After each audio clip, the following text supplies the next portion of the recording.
98주년이라 그럽니다. 그죠? 교회는 10월 마지막 주일을 종교개혁주일로 지키고 있는데요. 많은 학자들이 종교개혁이 일어나게 됐던 배경과 원인을 몇 가지로 봅니다. 하나는 그 시대적인 상황으로 보는데, 시대적인 상황이 뭔가 하면 국가주의가 생겨났어요. 그래서 독립하려고 하는 생각들이 생겨났고, 제도가 이렇게 붕괴되면서 이제 봉건 제도가 붕괴되면서 세력화되어지는데, 그 세력화될 때 교회가 하나의 세력으로 등장을 하게 됩니다. 거기다가 이제 문해부흥이라고 해서 이렇게 개인 중심, 자기 중심적인 사상들이 발흥했다 그럽니다. 그러면서 반면에 교회가 타락을 합니다. 교황청이 타락을 하죠. 그 교회가 타락하면 그때 왜 그 교권들이 싸움이 일어납니다. 안타까운 것은 오늘날도 우리 한국교회도 그런 일들이 가끔 신문지상에 떠올라서 아프게 하는데, 그 당시에도 이제 교권 싸움을 했어요. 교권 속에는 뭐가 들어가 있겠어요? 돈이 들어가 있어요. 그죠? 그래서 여기서부터 부패가 시작하고, 교황청이 부패하고, 교황이 부패하고, 겉으로는 교황은 무오하다고 말하면서도 그 교황은 역시 부패해져가는 그런 모습. 그리고 그걸 감추기 위해서 그 압제하는 세력들이 세워져야 됐고, 자기의 그 큰 위용을 드러내기 위해서 업적 쌓기를 위해 돈이 필요로 했고, 돈을 끌어모으기 위해서 이제 이상한 성직 매매라든지 또 면죄부를 판다든지 하는 일원들이 일어난 거예요. 자, 이런 속에서 성도들은 어땠을까요? 그 속에 성도들은 우상 숭배하는 쪽으로 가는 거예요. 진정한 하나님의 의도는 자기를 부인하고 자기 없음의 자리에서 하나님이 허락하신 그 사건과 상황을 통하여 하나님의 하나님 되심을 드러내는 것인데, 거기서부터 이렇게 하면 내가 더 잘 되겠구나, 이렇게 하면 내가 더 드러나겠구나라고 하는 이제 우상숭배로 가는 거죠. 그 우상숭배 가운데 하나가 성상을 만들어 놓고 그 앞에 절하기 시작하는 거예요. 거기에는 예수의 형상만 있는 게 아니라 마리아 형상까지 생각한 거죠. 그리고 그 마리아를 숭배하기 시작했어요. 교황청은 뭐라고 말했는가 하면 동정녀 마리아조차 죄가 없다 그러기만 한 게 아니라 마리아도 부활 승천했다고까지 얘기를 하기 시작한 거예요. 그래서 마리아를 숭배하도록 했던 모습을 볼 수가 있습니다. 그리고 사람들에게 점점 더 많은 돈을 끌어내기 위해서 연옥서를 만들었어요. 부모가 성화되지 못하고 돌아가시면 그는 연옥에 가서 고난을 당한다. 그 고난당하는 시간을 단축시키려면 당신들의 헌금이 필요하다, 봉사가 필요하다, 이렇게 해서 헌신과 봉사로 이끌어냈어요. 그러면서 그 성상 숭배 속에서 신비주의들이 발생했고요. 그 신비주의들이 발생하면서 또 거기에서 역작용으로 경건주의 운동들이 일어나면서 이제 수도원 운동들이 일어나고, 세상을 떠나서 자기만 깨끗한 삶을 살겠다고 하는 이런 일들이 일어난 거죠. 여러분, 이 종교개혁의 원인들을, 이건 중세기 1500년대 한순간에 있었던 일만은 아닌 거예요. 이거는 오늘 우리 시대에도 있었고요. 이것은 창세기에도 있었어요. 참, 창세기 11장에 보면은 그들이 모여서 뭘 쌓죠? 바벨탑을 쌓아요. 예. 바벨탑 그 꼭대기는 신전이 있어서 우상 숭배하면서 우리가 하나님보다 더 높아지자라는 생각을 가졌던 집단들이었던 거죠. 그들이 애굽에 들어가서는 출애굽기 1장에서 말한 것처럼 그들은 비돔과 라암셋을 쌓아요. 이게가 신전과 자기들의 궁전이었어요. 이거 상징해서 우리들의 모습을 만드는 거예요. 우리는 항상 자기가 잘 되기 위해서 우상을 숭배하는 신전을 가지기를 원하고 있고요. 그리고 자기 나라의 왕국을 만들려고 하는 이 속성으로 가득 차 있다는 거죠. 이게 타락한 이스라엘 속에서는 성전 숭배를 하면서 성전 안에다가 제단을 둘을 가지고 있었다는 소리를 들었죠. 하나는 여호와 제단, 또 하나는 바알 제단이었어요. 여러분, 이게 우리 속에 지금 이 고스란히 있다는 걸 아십니까? 하나는 옛사람이고요, 하나는 새사람인 거예요. 이 속에서 우리는 항상 개혁의 정신이 있어야 된다고 역사 속에 종교개혁이라고 하는 큰 분기점을 하나 주셔서 우리로 하여금 늘 기억하게 하시는 거죠. 자, 종교개혁, 이건 뭡니까? 이걸 개혁 이제 신학이라고 말하는데, 성경을 신앙과 생활의 절대적이고 유일한 권위로 삼는 것이고요, 성경의 권위를 강조하고 하나님의 주권을 강조하고 그리스도인들의 구체적인 삶을 통해서 하나님의 영광을 드러내고자 한다라고 하는 게 이 개혁주의 신학이에요. 그래서 우리 장로교회는 이 개혁주의를 따르는 것을 우리는 다 알고 있습니다. 다시 말하면 우리는 진리를 묵상하는 순간 뭐 해야 돼요? 내가 아직도 세속주의에 빠져 있구나, 이리로 생각이 나서 거기서부터 다시 말씀으로 돌아오는 것, 이게 개혁인 거예요. 그렇게 말씀을 묵상하고 하나님을 묵상하지 못하는 순간 우리는 어떻게 된다고요? 1500년대 카톨릭처럼 제도화되어져 가요. 이 제도화, 형식화, 의식화, 그러고 나면 뭐가 된다고요? 일반 종교화돼요. 그러면 거기에 나 중심, 세상 중심, 돈 중심, 권력 중심의 그 세력이 형성되는 거죠. 그러니까 우리는 해마다 종교개혁주의를 생각하면서 달마다, 주마다, 아니 어떤 면에서는 매일마다 우리는 뭐 해야 돼요? 이걸 점검하면서 하나님이 말씀하는 핵심 진리, 하나님이 주인이십니다, 이리로 돌아가야 되는 거예요. 하나님이 주인이십니다. 하나님이 나와 함께 하십니다. 하나님이 나를 인도하고 계십니다를 깨달아 알고 그걸 생명으로 살고자 하는 것들을 우리는 개혁주의 신앙, 이렇게 말하고 있는 거예요. 그렇게 하려면 뭐 해야 돼요? 그걸 갖다 또 다른 말로 말하면 회개하는 삶이라고 말하는 거예요. 그렇습니다.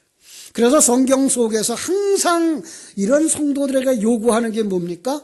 회개하라라고 하는 거죠. 그죠? 오늘 본문에도 사무엘도 그 중에 한 사람. 그래서 사무엘 선지자가 당시의 백성들을 향하여 외쳤던 음성을 통해서 오늘 짧은 시간 정말 진정한 개혁, 오늘 필요한 개혁은 무엇인가 묵상하려고 하는 것입니다. 3절 다시 한번 읽어드릴게요. 사무엘의 이스라엘 온 족속에게 말하여 이르되 만일 너희가 전심으로 여호와께 도려오려거든 이방 신들과 아스다롯을 너희 중에서 제거하고 너희 마음을 여호와께로 향하여 그들만 섬기라. 그리하면 너희를 블레셋 사람의 손에서 건져내시리라. 사무엘상 7장의 배경을 잠깐 생각하겠습니다. 사사시대 다음에 이제 사울이 왕이 되었다가 폐위되고 다윗이 왕이 되어지는 그 과정 속에서 하나님의 종이 사무엘로 그 부르심을 받죠. 그 부르심을 받은 사무엘이 개혁을 이루는 그런 역할을 지금 하고 있는 거예요. 자, 사사시대는 어떤 시대였다고 그랬죠? 사사기 21장 25절에 뭐라 그랬어요? 그때에 이스라엘에 뭐가 없으므로? 왕이 없으므로 사람이 각기 자기 소견에 옳은 대로 행하였더라. 여기 왕은 누구를 의미하는 거예요? 하나님이에요. 하나님을 그들의 왕으로 섬기지 아니하자 그들은 어떤 사람들이에요? 자기가 왕된 삶을 사는 것, 이게 사사시대예요. 자기가 왕된 삶을 살던 시대. 사무엘상에도 그대로 드러나는데요. 엘리가 제사장으로 있기는 하였지만 하나님의 묵시가 없던 시대. 여러분, 하나님의 묵시가 없었다고 하는 것은 하나님이 계시하지 않았다가 아니고 하나님의 계시를 자신들의 생명, 신앙으로 받아 행하는 자가 없었다라는 거예요. 왜냐하면 하나님은 항상 말씀하고 계셔요. 역사의 시작부터 마지막까지 온 인류 속에 모든 만물을 통해서 하나님은 항상 말씀하고 계시는데 그 계시를 자신들의 생명, 신앙으로 받아들이지 못할 때 거기에는 계시가 없었다라고 묘사하고 있는 거예요. 그렇죠? 그들은 하나님의 계시를 받지 않았다면 하나님의 세계가 존재하는 걸 알까요, 모를까요? 모르는 거예요. 하나님의 보이지 아니하는 세계가 존재하는 걸 모른다고 하는 사실은 곧바로 그들은 보이는 게 전부라고 생각하며 사는 사람이었다는 거죠. 그걸 갖다가 우상 숭배하는 삶이었다라는 거예요. 선지자 있었어요. 제사 있었어요. 언약궤 있었어요. 그런데 그것을 가지고서 하나님의 존재를 인정하지 못하고 하나님이 그들을 인도하고 있음을 인정하지 못하고 하나님이 그들 속에서 일하시고 계심을 인정하지 못할 때 그들은 하나님의 계시를 보지 못했다라고 말씀하고 있는 거예요. 그럼 하나님이 어떻게 그것을 깨달아 알게 해주셨을까요? 하나님이 환경을 통해서 징계하셨어요. 그게가 제사장의 두 아들이 제물에 대하여서 손댄 거예요. 진정한 제물 누구에게 손댄 거죠? 예수 그리스도에게 손댄 거예요. 그러자 그들이 어떻게 돼요? 전쟁터에 나가서 한순간에 다 죽어버려요. 예. 자, 그런가 하면 그들이 가지고 있었던 법궤, 그죠? 언약궤죠? 그 언약궤 어떻게 했을까요? 가지고 나갔던 그들을 뺏기게 하시는 거죠. 전쟁터에 그것만 가지고 나가면 승리할 거라고 생각했던 건 뺏기게 해버린 거예요. 하나님은 그들 속에 이래서는 안 된다고 가르쳐 주시기 위해서 징계하시고 채찍질 하시는 거예요. 여러분, 이 세상 속에서 이런 일들 저런 일들이 일어날 때 그걸 하나님의 손길로 보는 눈들이 열려져야 됩니다. 가끔은 우리가 이런 아픔을 겪어요. 요즘도 총회에 목사님들이 이런 일이 있었다 저런 일이 있었다. 어떤 교회 안에 심지어 우리 교회 안에서 이런 일도 있었다 저런 일도 있었다. 우리 가정 속에 이런 일도 있었다 저런 일도 있었다. 그 속에서 뭘 보셔야 돼요? 하나님의 일하심을 보셔야 돼요. 인간은 모두가 다 그렇구나. 하나님이 그 속에 진리를 가지고 우리에게 역사하지 않는다면 인간을 바라보고 믿고 나갈 게 아무것도 없구나. 예. 사람 보지 마세요. 앞에 서 있는 목사도 보지 마세요. 목사도요, 하나님이 내려놓는 순간 그냥 여러분보다 더 못한 사람일 수도 있어요. 너무 거기에 대한 기대를 가지고 있으면 여러분 실망하시고 실망하실 뿐만 아니라 여러분이 신앙생활조차 못하게 돼요. 여러분의 신앙조차 근거를 잃어버린다니까요. 사람에게 근거를 잡고 부모에게 근거를 잡으면 여러분 그 부모님이 넘어지는 순간 여러분의 신앙도 넘어져요. 우리는 누구를 붙잡고 있어야 돼요? 전능하신 하나님을 붙잡고 있어요. 하나님은 절대로 안 변해요. 물론 어린 신앙의 사람들은 나와서 믿음의 선배들 보고 앞에 있는 목사를 보고 우리 연세대 있은 이제 권사님 장로님들을 보겠습니다마는 그러나 그들에게 계속 가르쳐 줘야 되는 건 누굴 보라고? 하나님을 보라고요. 예, 목사 볼 거 아니고요. 예, 사람 볼 것 아니에요. 그건 뭘로 쓴다? 도구로 쓰실 수가 있는 거예요. 예. 자. 그래서 칼빈에게 이렇게 해서는 안 되겠구나라고 마음에 깨달음을 주었고 루터에게 그 깨달음을 주고 쯔윙글레에게 그런 깨달음을 주셨던 것처럼 사무엘에게도 그 백성들에게도 깨달음을 주셨어요. 그래서 기럇 여아림에다가 산에다 던져놓았던 언약궤가 생각나게 된 거죠. 그리고 그 언약궤를 가져오게 되는 거예요. 여러분, 이 언약궤를 산에 있는 집에다가 두었다는 생각은 뭐 어떤 얘기일까요? 그 언약궤는 하나님의 임재이고요. 하나님의 말씀의 상징이에요. 그들은 하나님의 임재와 관계없는 삶을 살았다는 거예요. 하나님이 그들과 함께 계신 것 생각지도 않고 살았다는 거예요. 그런데 이제 그게 중요하다는 걸 다시 생각해서 하나님의 말씀을, 하나님의 임재를 그들 속에 모셔오게 되었다고 하는 거죠. 그죠? 상징이에요. 그렇습니다. 그때에 사무엘이 일어나서 외친 겁니다. 만일 너희가 전심으로 여호와께 돌아오려거든 이방 신들과 아스다롯을 너희 중에서 제거하고 너의 마음을 여호와께로 향하여 그만을 섬기라. 그렇습니다. 이건 오늘 우리에게도 주시는 말씀입니다. 그들이 뭐 하고 있었다고요? 우상 숭배하고 있었다고요. 여러분, 우리가 이 하나님에 대한 묵상을 잠시 내려놓는 순간 우리는 어디로 간다고요? 우상 숭배로 간다고요. 그래서 우리에게 첫 번째로 주시는 말씀, 우상을 제거하라. 우리 한번 따라합시다. 우상을 제거하라. 개혁은 우상을 제거하는 것부터 시작되어야 하기 때문에 사무엘 선지자는 백성들에게 먼저 우상을 제거하라고 요구하는 것입니다. 그리고 하나님만 섬기고 하나님만 사랑하고 하나님을 만나라고 말씀하시는 것입니다. 그렇게 하는 것만이 사는 길이며 그렇게 하는 것만이 우상에서부터 건진받는 일이라고 말씀하는 것입니다. 그동안 신앙을 정리하면서 우상 숭배가 뭔지 우리 배웠죠. 그냥 돌 앞에서 절하고 나무 앞에서 절하고 불상 앞에서 절하는 그 정도가 아니라 하나님을 잊어버리면 누가 중심이 되어져요?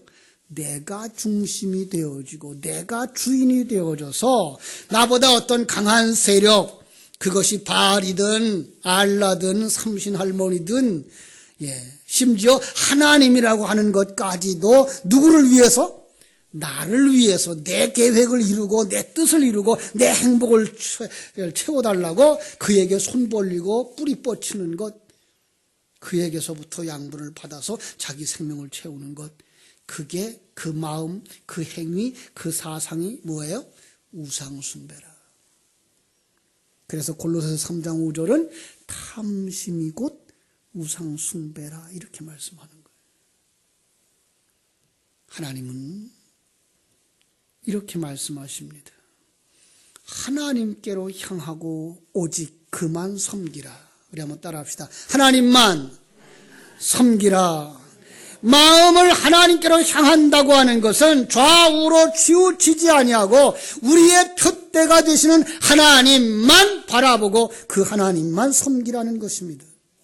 히브리서 12장 2절은 믿음의 주여 또 온전케 하시는 이인 예수를 바라보라 라고 말씀했고, 빌립보서 3장 14절은 푯대를 향하여 그리스도 예수 안에서 하나님이 위에서 부르신 부름의 상을 위하여 달려가라고 말씀하고 있습니다.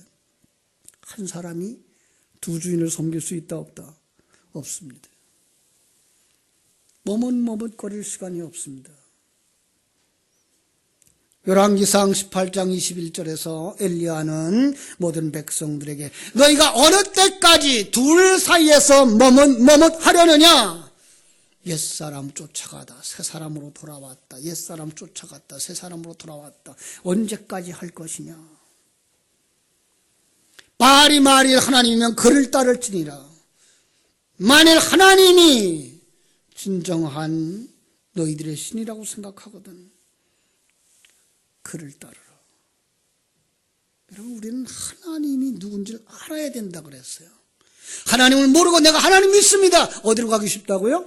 우상으로 빠지기 쉽다고요. 그래서 요즘 계속해서 우리에게 주시는 말씀, 내가 하나님의 자녀입니다. 그렇다면 하나님을 알라, 여호와를 알라, 힘써 여호와를 알라. 여러분, 여호와를 아는데 전심전력하시기를 주님의 이름으로 축원합니다. 그래서 그 여호와를 알고 그 여호와를 묵상하는 사람이 뭐한 사람? 복 있는 사람. 그걸 갖다가 회개하고 돌아오라 말씀하고 있는 것입니다. 개혁주의 설명드리면서 금방 우리는 옛사람으로 돌아가 버리기 쉽다 그랬어요.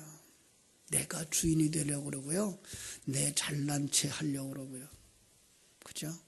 내 행복 추구하려고 그러고요. 그때에 강단을 통해서 성경을 통해서 진리 가운데 돌아가라, 생명의 말씀을 돌아가라 듣고서 주님 용서하세요. 내가 또 주인 노릇하려고 했습니다. 내 마음대로 마옵시고 주님의 뜻대로 하옵소서. 이게 회개입니다. 하나님께로 돌아가는 것입니다. 사무엘 선지자 백성들에게 또다시 요구합니다. 사무엘을 물을 기르다가 여호와의 앞에 붓고 그랬습니다. 그들이 6절 미스바에 모여 물을 기르다가 여호와의 앞에 붓고 그날 종일 금식하였다. 우리 하나님께서 우리에게 요구하는 게 뭐예요? 모여야 한다고 하는 겁니다. 왜? 지금은요 교회들이 점점 모이지를 않는데요. 어떻게 하든지 우리는 모여야 됩니다. 그래서 내일부터 새벽에 모이자고 특별 새벽기도 하는 겁니다. 여러분 깨워 일어나야 됩니다. 이 부분 너무 소홀하고 있습니다. 모이기에 힘써야 됩니다. 구역에서 모여야 됩니다. 새벽에 모여야 됩니다. 여러분 이 특별 새벽기도회가 여러분의 신앙을 회복하는 촉진제가 되어지기를 주님의 이름으로 축원합니다. 미스바에 모여 물을 길어 여호와 앞에 부었다고 했습니다. 그러면은 물이 흘러나게 되어 있습니다. 여러분 옛날에 깊은 우물 속에서 물을 길어올 때에 이 펌프를 사용한 적이 있죠. 펌프에 물이 올라오게 하려면 어떻게 해야 되죠? 마중물을 부어야 거기에서 펌프에서 물이 올라옵니다. 우리가 정말로 우리 안에 있는 진리를 쏟아내서 되새김질해야 그래야 하나님 주시는 풍성하고도 깊은 진리가 솟아나오게 되어져 있습니다. 이게 성경은 기도라고 말하고 있는 것입니다. 예수님이 가르쳐 주신 기도가 진리의 내용입니다. 우리가 묵상하는 사도신경이 진리의 내용입니다. 이거 되새김질하고 되새김질할 때 정말 그냥 연불처럼 외지 마시고 그 속에 하나님, 그 속에 하나님의 약속, 그 속에서 이루어질 내 모습을 묵상할 때 여러분 하나님이 주시는 깊은 샘 터져나올 줄로 믿습니다. 그리고 그들이 종일 금식했다 그랬습니다. 금식이 뭐죠? 음식을 먹지 않는 것. 그런데 성경 속의 금식은 뭐를 의미한다고요? 세상 것을 힘으로 삼아 살지 않겠습니다의 고백. 그럼 세상 것 힘으로 삼아서 않겠습니다면 무엇을 힘으로 삼아 살겠다?